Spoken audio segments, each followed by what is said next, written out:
அம்முக்குட்டி 2 பேர் வந்து அந்த பழம் என்னென்ன பழங்கள் பார்த்துக்கோங்க. வாங்க முன்னாடி, மானசிகா முன்னாடி வாங்க. நல்லா பார்த்துக்கோங்க, விலையும் பார்த்துக்கோங்க, யார் வச்சுருக்கான்னு சொல்லணும். ஓகே, ரெடியாக கேட்கலாமா? ஓகே ராஜா. சனா பாத்திமா, மாம்பழம் யார் வச்சுருக்கா? கிட்ட காட்டு ராஜா. ரேட் எவ்வளோ ராஜா? வெரி குட், சமத்தா சொல்லிட்டா. மானசிகா, அண்ணாச்சி பழம் யார் வச்சுருக்கா?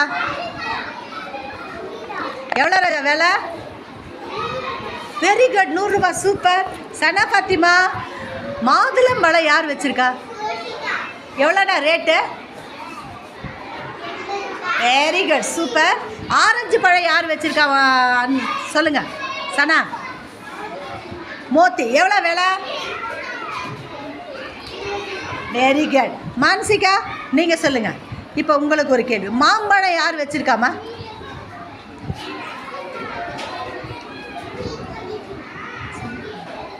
தெரியலையா? சனாவுக்கு போடுற தொப்பியா? 3 கரெக்டாக சொன்ன குட்டிக்கு போடுற தொப்பியா? ஆய் சூப்பரா.